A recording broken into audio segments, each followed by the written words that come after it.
So how does one deal with that? If they feel like they're different, how can they learn to accept themselves no matter what?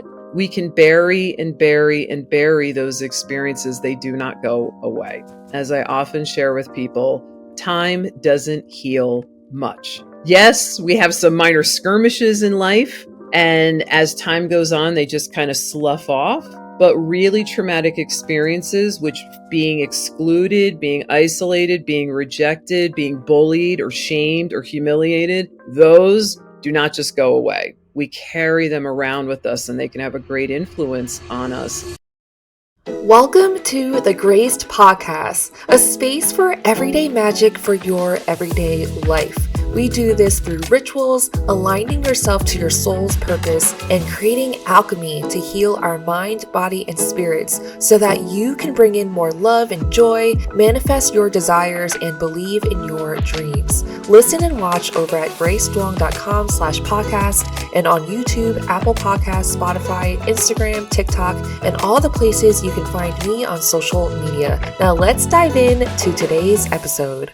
Welcome to the GRACED podcast, a space where we talk about everyday magic for your everyday life. Today's guest is Kris Ferraro, an energy healer and teacher for over 20 years on practical healing, manifestation, and spirituality. She is also the author of Your Difference is Your Strength, a guide to accepting yourself for anyone who has ever felt out of place, which we talk more about in this episode, and what she describes as a love letter and call to rise for anyone who has ever felt like a misfit. So if you've ever felt like an outsider, instead of looking at that as a weakness, this episode talks about how we can turn that into a superpower. And if you'd like to dive deeper into getting to know yourself, discover your tarot birth cards as a way to understand the central themes of your life.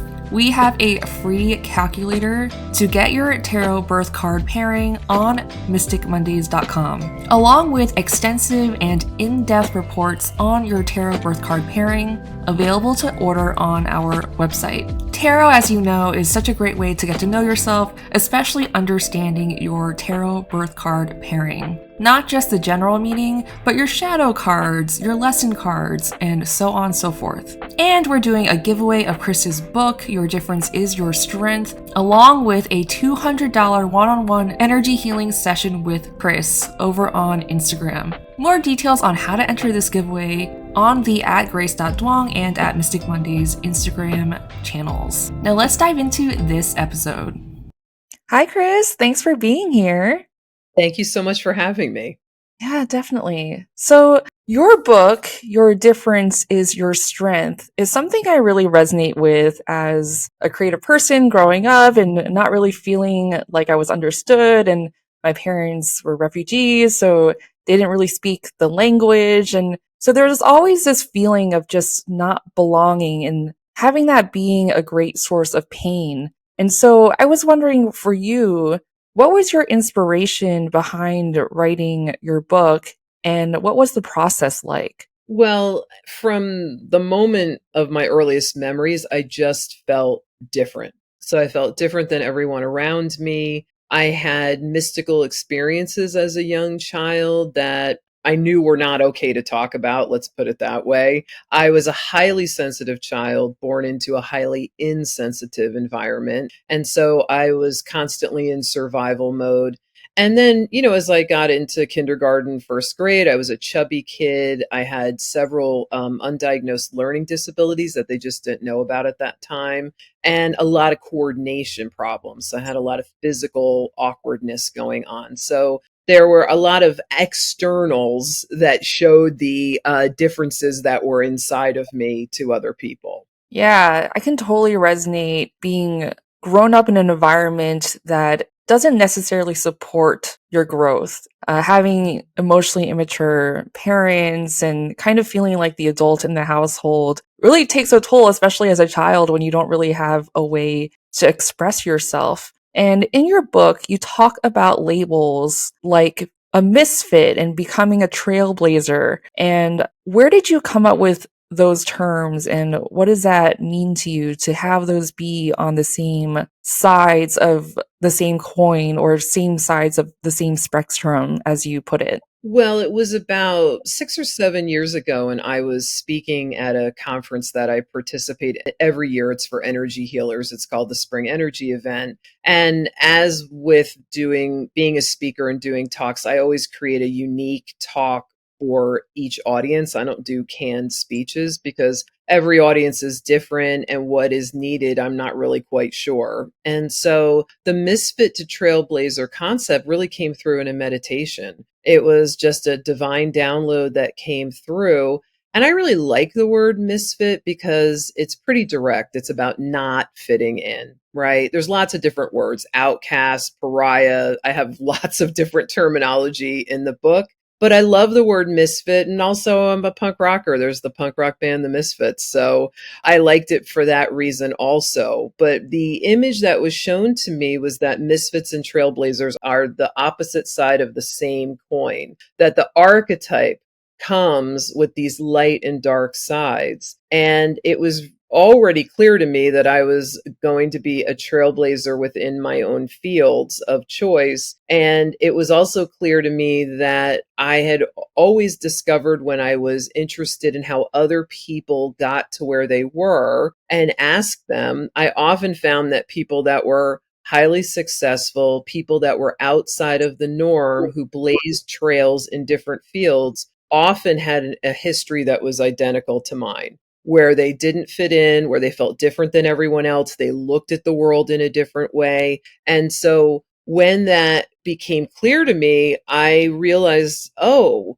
it's not just an anomaly. It's actually the way that it is, that behind every success story, behind every trailblazer, behind every innovator is someone who felt like they didn't fit in, and out of that allowed their true essence to emerge and were able to offer something to the world that hadn't been there before. That's amazing. Yeah. I would say challenge and struggle is almost a necessary ingredient for someone's triumph. Absolutely. Sometimes, Part of growth, right? yeah, but sometimes that can be quite painful, the not fitting in and wanting to belong in certain groups, and even shaming in certain groups when you don't fit into the norm. So, how does one deal with that? If they feel like they're different, how can they learn to accept themselves no matter what?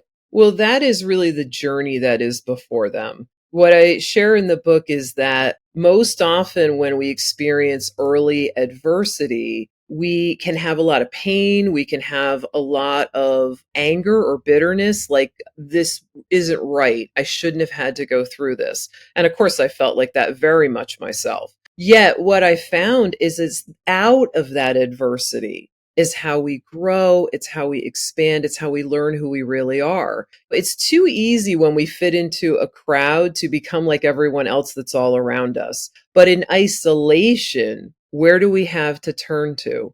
We have to turn to our own selves, and for spiritual people, the higher power of their own understanding, whatever that is or whatever that looks like.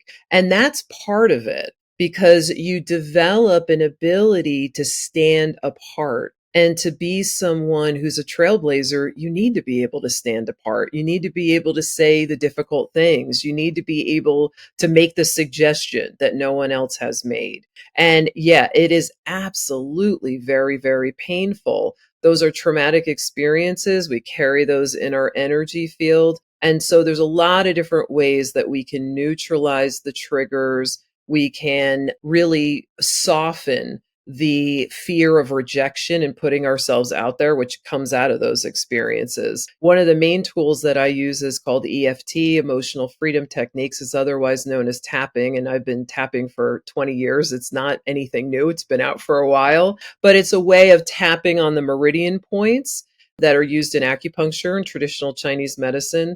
And that is a way of changing how you feel. And it's a way of breaking up energetic patterns. It's a way of clearing trauma. It's a practice that has been used in the Veterans Administration to help with PTSD. So this is evidence-based studies behind it that show that it actually works. This isn't some airy-fairy kind of thing. It's actually very real that it works. So that's something that I use. Throughout the book, I do a lot of journaling exercises because it's important to be able to get to know ourselves and to unearth those things. Most often, we avoid pain. That's human nature, every single one of us. And we can come up with very creative ways to avoid our pain. An addiction to busyness, along with all of the other addictions that we familiarize ourselves with, that we all know so much about anyway. And so it's really easy to do that, yet we can bury and bury and bury those experiences. They do not go away. As I often share with people, time doesn't heal much. Yes, we have some minor skirmishes in life, and as time goes on, they just kind of slough off. But really traumatic experiences, which being excluded, being isolated, being rejected, being bullied or shamed or humiliated, those do not just go away. We carry them around with us and they can have a great influence on us. And so journaling is one of the safest, gentlest ways of taking those things that are uncomfortable, bringing them out onto the page to begin to process that old pain. Yeah, I often say the body is a portal because you could walk down a hallway, hear some music, and suddenly be transported to when you were 10. Or you could smell apple pie and be transported back to that memory of a cozy moment with your grandmother or something like that. There's so many memories living inside us in all of these moments. Oh, I just want to say, and triggers are so individual because it's the energy imprint of an experience. So we know from the world of trauma that we carry trauma in the body through sensory information. And so it is very specific to each and every person. And so it's important then when we get activated and we get triggered, which we all do, because the system, the energy system, the energy field that we are, is always seeking wholeness. So that means that anything that is not in alignment with that wholeness is going to be drawing something to it that allows it to be processed. And normally what happens is that trigger is activated. We have a reaction, including a deep physiological reaction, and we immediately try to stuff it back down or avoid it. And so there's lots of ways that we can go about processing those triggers so we don't have to keep getting activated and living out those same patterns over and over again. How do we deal with people who trigger us? That could be like my mom, or that could be coworker, or people who remind you of these people that trigger you. How do you deal with those people and get through it in a way where you can step on to the other side? One of my favorite ways of doing that is to write a letter to the person that you're not going to send. Because normally we avoid confrontation because it's scary, it's uncomfortable. Nobody teaches us how to have healthy confrontation where there's conflict resolution. We aren't educated in that. And if we've been rejected or shamed or bullied before, it's very hard to have a healthy confrontation with someone. Plus, if you're triggered, you would bring a lot of that intense energy into the conflict resolution and nothing is going to get resolved. People will get defensive and they'll immediately back up and put their defenses up. So what I like to do is I tell people to get toxic. So that means you get out your journal and you write a letter to the person and you are as toxic as can be. You fully express the anger, the shame, the sadness. You don't beat around the bush because they're not going to see this. You want to actually get it out.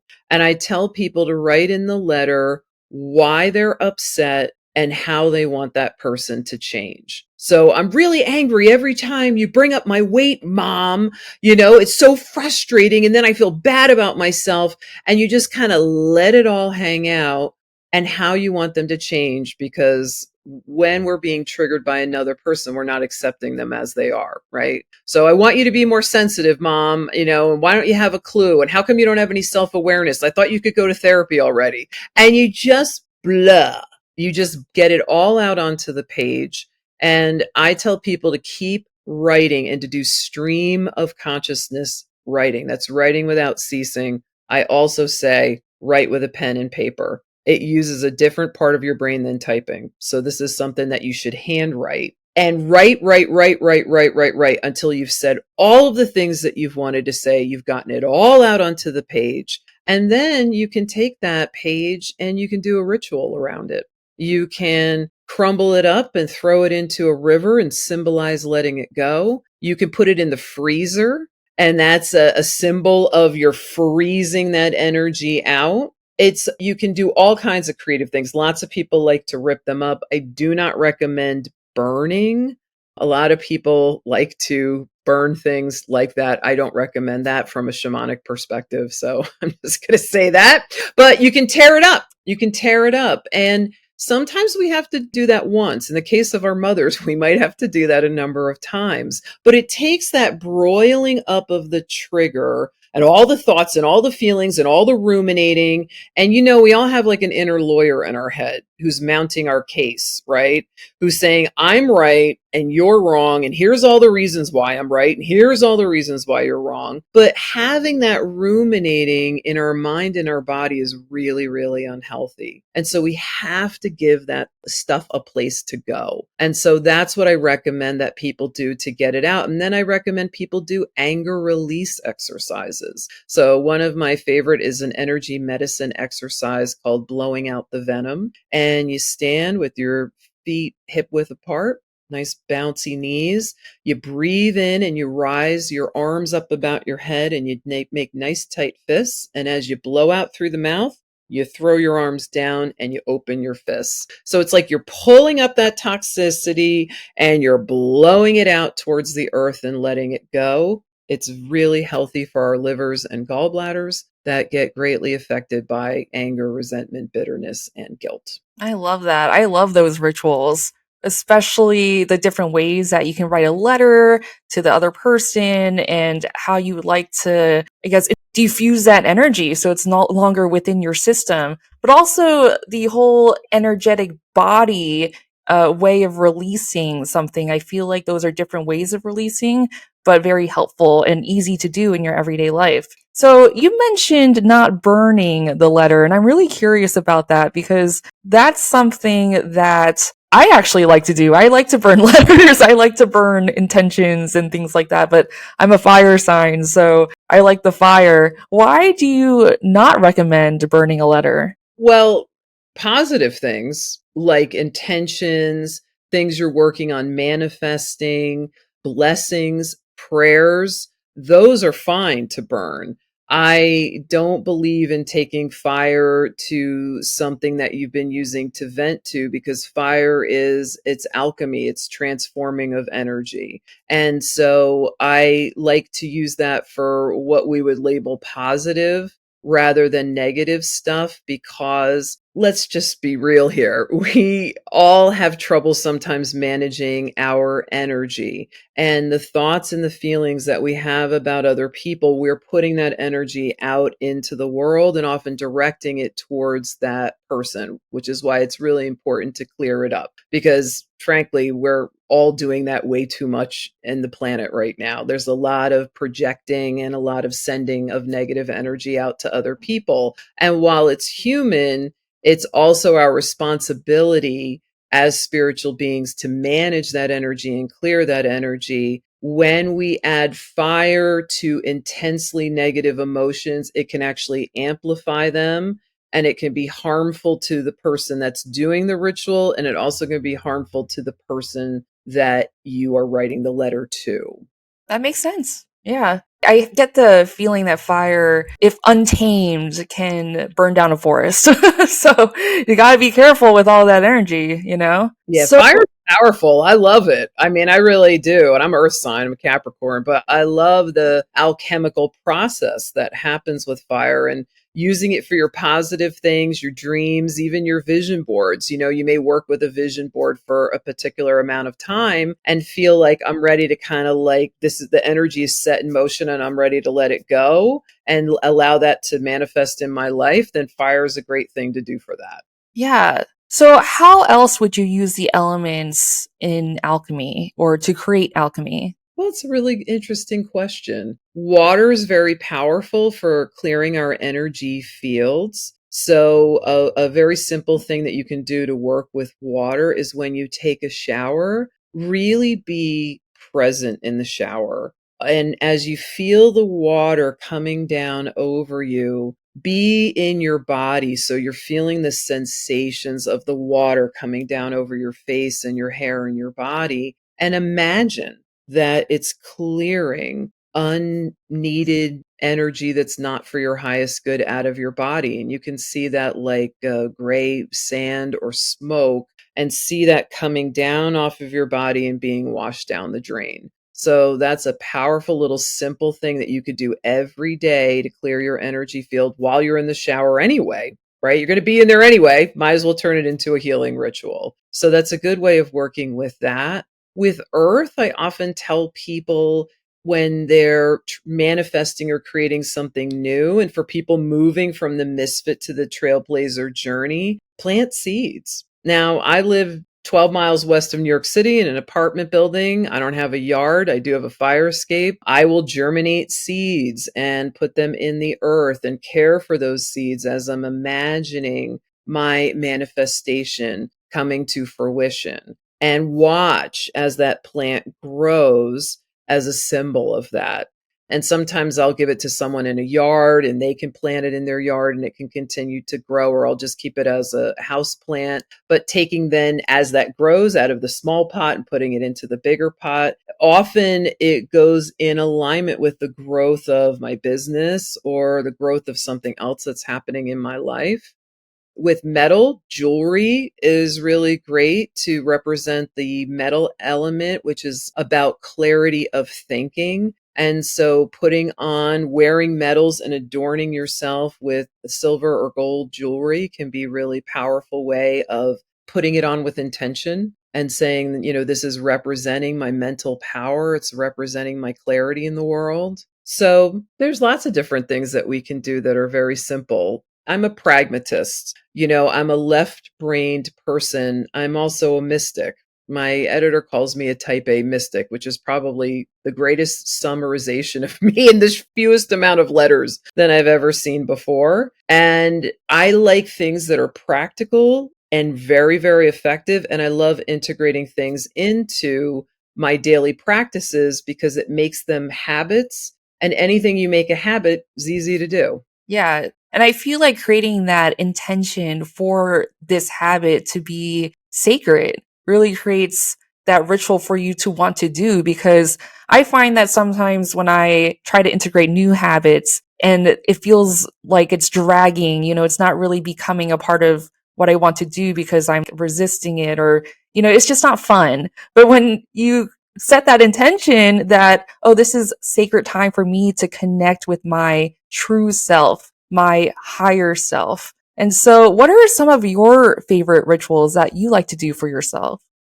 First thing in the morning, I tap on my collarbone points, which are just below the collarbones. In acupuncture, they're called K27, and they're associated with the kidneys. Kidneys in traditional Chinese medicine are associated with life force. So before I get out of bed, I'm tapping on my collarbone points to kick up my inner furnace or my inner fire to get my life force ready for the day. I also use a metal spoon, which I rub against the bottom of my feet. It's a grounding exercise that I do first thing in the morning. I also do it before I go to bed. I do Julia Cameron's morning pages. She wrote The Artist's Way, very famous. And that's 3 pages of stream of consciousness writing first thing in the morning. So I do those. It's a way of unloading. Often I'm writing about dreams I've had or making complaints about something. So again, it's a safe place for those thoughts and feelings to go first thing in the morning. So that's a ritual that I do. I do a type of prayer called affirmative prayer. And I'm doing affirmative prayer throughout the day, but I have longer prayer sessions in the morning and at night. And I get prayer requests in sometimes from other parts of the world. So I have 2 check-in times where I go into that affirmative prayer and bring in the highest and best for the people that have given me prayer requests, my own friends and family, and also for prayers for things that are happening in the world. So prayer is a very, very big, important part of my life. It's made huge changes. I do something called the daily energy routine, and anybody could do a Google search and look up the daily energy routine from Donna Eden. It's a fantastic way of balancing the systems and the energy of the body to get ready for the day. And I do affirmations sometimes when I'm driving, or sometimes when something comes up that I may think that I'm going to ruminate about. I'll go into affirmation to move into a place of surrender. So I'm handing that off to my higher power, giving me a place of peace. And I do energy exercises whenever I have intense feelings. So I'm tapping, or I'm doing emotion code and body code, or two of the practices that I do for myself and others. Amazing. Wow. You do so much. It's incredible. Well, this is my life now. So it's my career, my books, my work with clients can only go as far as I am. And so it's imperative that I walk my walk instead of just talking the talk. So it's important that I be in integrity. And in that way, things in my life really work. Amazing. So earlier in the conversation, you mentioned that there is an isolation period when the misfit becomes the trailblazer. And that really reminds me of the hermit card in the tarot deck. And that's very much about going within, finding your inner light, having this solitude for yourself so that you can really find who you really are. And I'm wondering, what are some signs for anyone to really seek out that isolation or solitude? And is that a necessary part of the process for anyone going through their spiritual awakening? I do think that alone time and silence are important for any spiritual person. We live in a world where it's so easy to be distracted and engaged and overstimulated by just about everything, myself included. I'm on my phone a lot more than I wish I was.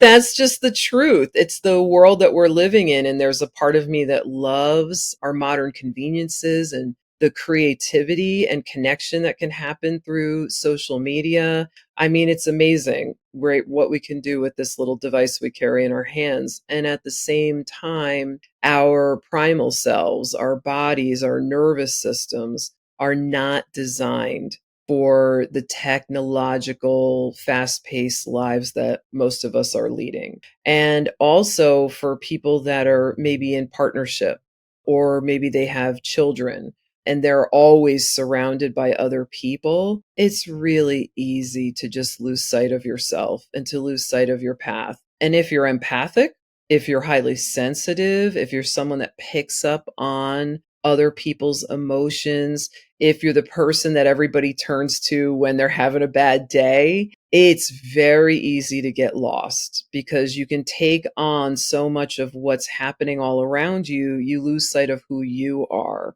And so it's absolutely essential to carve out alone time. I was talking to somebody last week and I said, listen, they live close to the Gulf of Mexico. And I said, listen, before you go home from work, bring your bathing suit. And 15 minutes before work is over, put your bathing suit on, put your scrubs on over it. And when you leave work, drive directly to the beach, which is 5 minutes from this person's house, and jump into the water because, of course, you're not going to have your phone on you, right? When you're doing that, and just be in that salt water, be in that baptism of shedding the day, the work day, before you go home to all of the responsibilities that you're going to have, and just make it a daily ritual, even if it's just 15 minutes. And so there's all kinds of ways that we can find that. Maybe if you're riding a subway, or if you're taking a bus or a train for public transportation for work, rather than listening to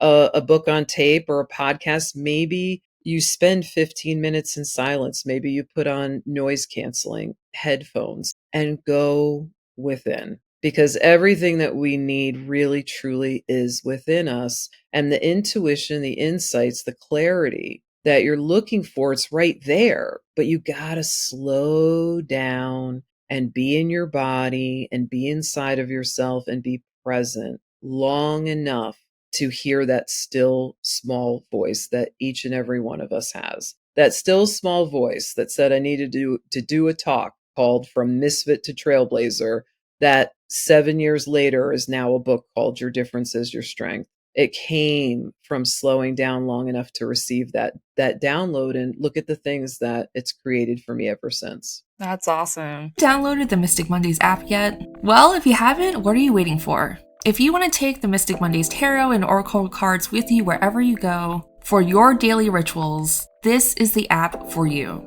Whether you're on the go or happen to be traveling without a physical deck, the Mystic Mondays app has your back. It's available to download in both the iOS and Android stores. Now, back to the episode. So there are certain words that you've used, and I'm just curious, like prayer and baptism. Has religion played a part in your spirituality? And what would you say to people who have grown up in religious institutions or in religion where they felt like they had to adhere to certain beliefs to be accepted? And when they grow up, they might not believe those things anymore, but may Right. carry some guilt around that. You know, a question I get a lot since I've made a tarot deck is the tarot evil? I'm in this religion and my parents don't approve of tarot. And they ask me these questions, you know, is the devil present in the tarot deck? And there is a devil card. But I would love to hear what you think about this. I have my thoughts. Well, I'd love for us to share the thoughts because I certainly have my own. I was raised Catholic. We went to church on Sundays. Around the time that I went through puberty, I started questioning a lot of what I was being taught, like women not being able to have leadership roles in the church, things like that started feeling like red flags to me. There are parts of Catholicism that I have retained and saints that I pray to, talk to, that have been beneficial for me in incredible ways. But at the same time, from the age of 16 on, I started a deep spiritual exploration and went on journeys in many different areas. And so I studied in ashrams and I went to Buddhist temples and I studied meditation and breath work from all over the world. And I would go to Christian churches and Jewish synagogues. And what I found is that when I was tuned in to my own spirit and my own personal connection with spirit, which I also call God and I also call universe and I also call divine love. It is that which has all names and no names. When I'm in touch with that, I have had deep spiritual experiences in all of those places. And I've also had those experiences at rock concerts. And I've had them in movie theaters, and I've had them in crowded plazas, and I've had them in nature. I firmly believe that there is one energy out of which all of us are created, and that we have individual souls. And those souls are like fingerprints, they're completely unique to us. But I believe the body and life is finite, and that our spiritual selves are infinite. And so I really believe in a very universal life force that I call God and many other names. And it just came out of my own curiosity, my own exploration, my own searching. I basically sort of scrapped everything that I had been told and decided, well, I'm just going to go to all these different places, go to all these different experiences, read all these different books, take all these different kind of workshops, and I'm going to see what feels true for me. And then eventually circled back around and even reclaimed some of the spiritual tools that I was raised with. What was so incredible for me was to realize that we're made out of love and that love is everywhere. And that so much of the human experience comes out of being like a fish looking for water. But the water is all around the fish and inside of the fish. The love is within us and the love is all around us. And that comes out of a very long, I don't know how many decades, long time path of being on a deep spiritual path for a very, very long time. So it wasn't something I thought was going to happen or tried to make happen. It just organically came out of my curiosity and my searching. I am concerned. We are living in a time where I believe there's a lot of superstition around God and a lot of needing to please God and a lot of looking for darkness where there isn't. The tarot is an oracle, but you know what the biggest oracle is? Our lives. Life is always showing us what we need to see. Always. We're often not paying attention or looking, or we miss it. And then life just keeps bringing it around. We see messages in the people we pass on the streets. We see it in an email in our spam folder that the title just grabs us and suddenly it's an answer to a question that we may have had. So life is our oracle. So we cannot stop having an oracle because we're all in oneness. We are all pieces of this big, giant, magnificent, mysterious puzzle. And so we can try to isolate ourselves, but it doesn't work because we're connected to life. And so I totally understand the people that question that or feel that way or coming from a place of fear, because there's a lot of fear that's being taught and a lot of control that's being taught to people, not just in traditional religions, but also in a lot of spiritual teachings too. There's also a lot of superstition. And so what I tell people when I get those questions, because of course I do, I say to them, check in with yourself. Does this feel evil? Does this feel bad? Our energy fields tell us what's good for us and what's not good for us. Okay, that's very much true. Whether it's food that we're consuming or a movie that we're going to see, our energy field is expanding to things that are in alignment with us and contracting to things that are not in alignment with us, that are not good for us. And something that may not be good for you at this moment in time, 5 years from now, may be the answer to your prayer. And I think that the word prayer has become also filled with superstition, or people, there'll be a big tragedy and there will be people will say, I'm putting it in my thoughts and prayers. And then there's people on the other side of that who say, that's just a bunch of nonsense. We need to make changes. Yeah, we need to do both though. We need to do both. Prayer absolutely does change things. It really, truly does. The answered prayers I've had in my life, I mean, makes my mind almost explode if I brought them all in at one time and tried to contemplate it. And really, it's just communion. It's communion with the God of your own understanding. It may look, sometimes it may be conversation, or sometimes it may be asking for something. I do those type of prayers too. With affirmative prayer, I'm using a method of affirming what I want to have experienced in my life and what I would love other people to experience. And so I say to everyone out there who may be listening, if you're in a lot of fear and if what you believe is making you feel bad, it's probably not in alignment with the God of your own spirit.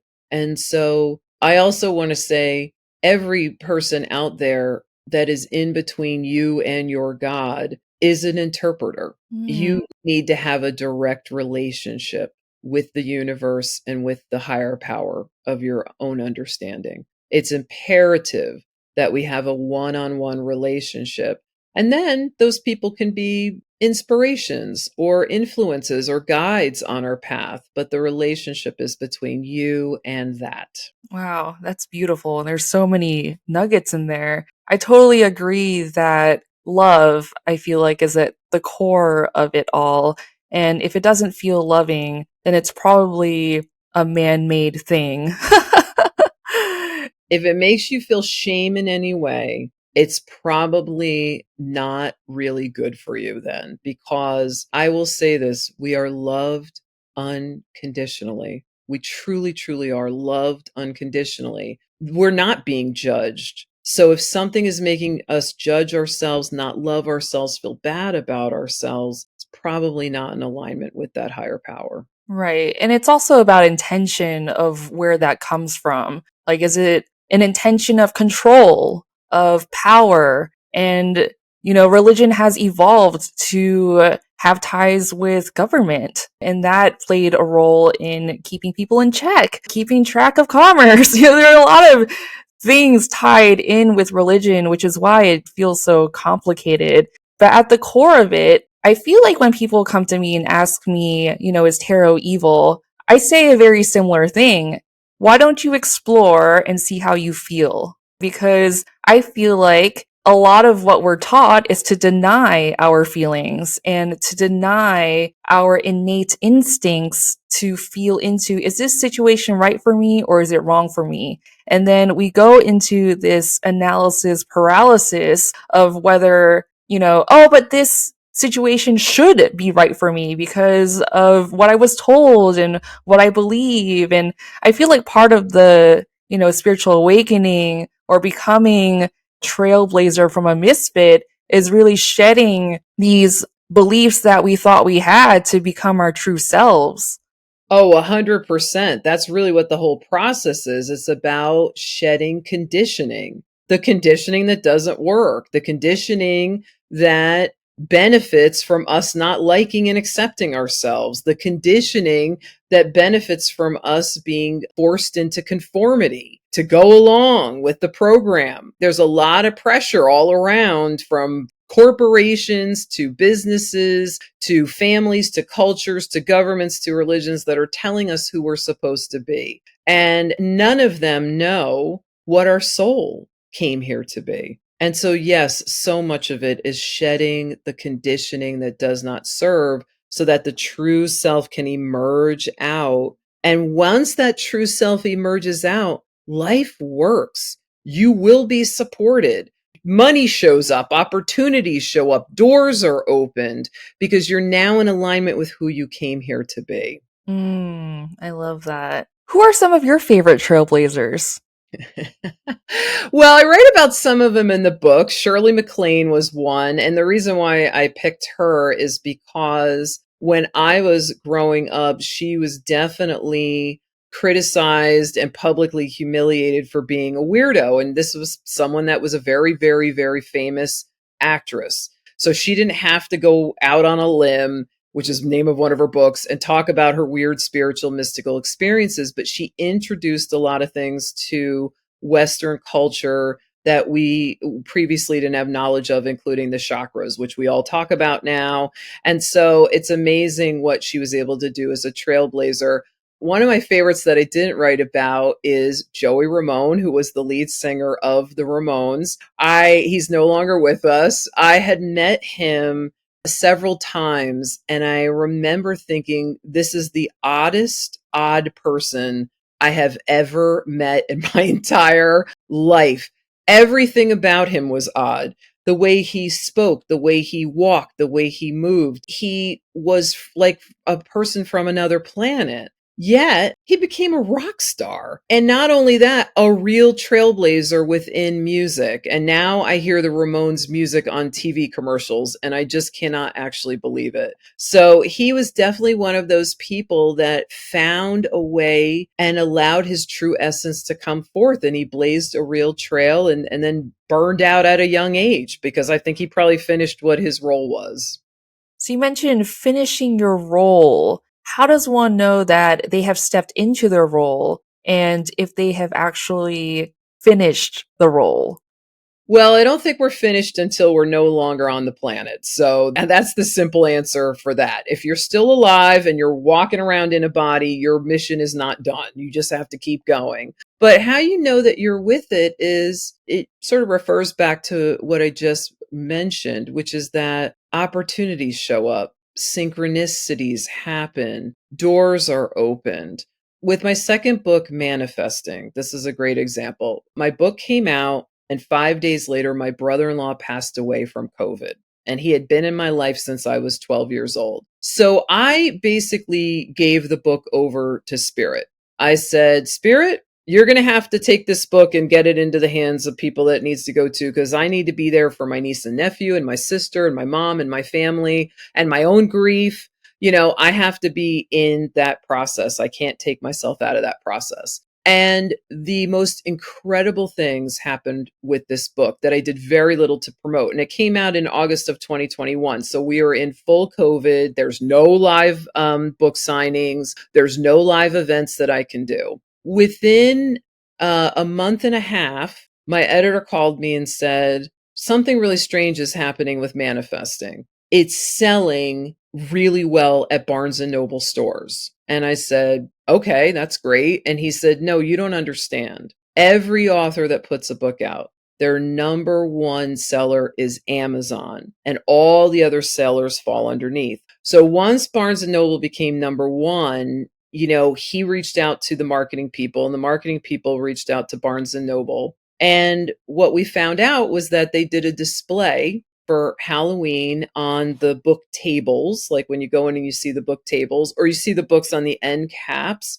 Those books are there because the publishers have paid for the books to be there, which I didn't know until this happened. My publisher did not pay for my book to be there, but it ended up on a display with books from witches. They decided to do displays on books from witches for Halloween and decided to include manifesting. And manifesting ended up on this display that it should have been many thousands of dollars for my book to be there.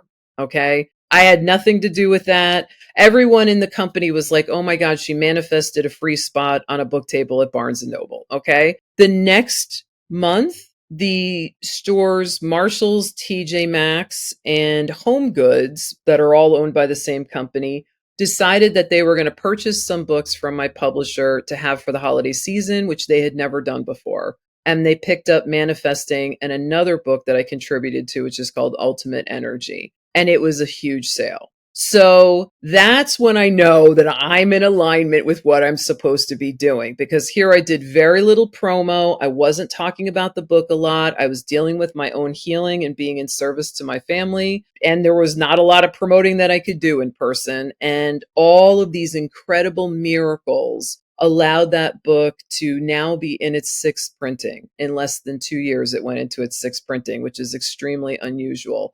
And not because anybody paid, not because I had a publicist who was trying to get me in magazines. It was because I was in alignment with what I came here to do and what I came here to teach. And doors opened up and opportunities showed up that no one expected. Not even the people in my publishing house could believe that it happened. Well, congratulations. That's a truly incredible endeavor from Spirit. Yeah, it really was. And it made me just feel so loved. The sales were wonderful in that people were buying the book and getting something from it was great. But what I felt most of all was how supported and loved I am. And every time one of those miracles happened, it was just a deepening of my faith and a reminder how loved I am, and how when I am standing up for what I really believe in, there's nothing that can get in my way. Yeah, that reminds me of my own journey when I created the Mystic Mondays Tarot deck, which started off as a Kickstarter. And most of my stock ended up getting damaged because the cards would scratch when they shipped out. But I believe everything happens for a reason. So that led me to cold email the publisher that published Mystic Mondays Tarot. And within 3 weeks, I had a publishing deal and a literary agent. They published it the same year, which is pretty unusual for publishing in general, because publishing can take a while, And that to me was like, this deck really wants to be out there in the world, and a sign of alignment that this is what I'm supposed to be doing. So in your book, you mentioned that being different can sometimes make you a target. And I've experienced this even with that very first Kickstarter that I did. How does one deal with that negative attention and just keep showing up for themselves unapologetically? Well, I think it's good to be self-protective. I think it is good to manage our energy in a way that uplifts us physically and emotionally. There are times when I ask people to be a shield between me and the rest of the world, and that's really protective for me. And I also want to say at the same time, though, is that often my fear of criticism, my fear of being targeted is actually worse than what happens when I'm actually targeted. So for me, the real healing comes from managing the fear that I have that says I'm going to be a target and then makes me feel really afraid and makes me want to retreat or become invisible. So once I clear that fear, when I'm actually criticized or targeted in some kind of way, it's actually not as bad as I anticipated. You know, our monkey minds are really good with trying to catastrophize and make things really, really bad. And it's just a self-protective mechanism that's built into each and every one of us. It's really important that we learn that that monkey mind and its messages of catastrophe are most of the time totally wrong. And so we can put ourselves out there. We have to strengthen our courage. You know, one of the things that I suggest that people do is do something that really, really scares them that's not going to have any really major effect. So I'll tell them to dress up in some ridiculous outfit, not on Halloween, some other time of the year, and go out and just walk around in something so outrageous that people are going to be looking at you and staring at you, and to just have fun with it.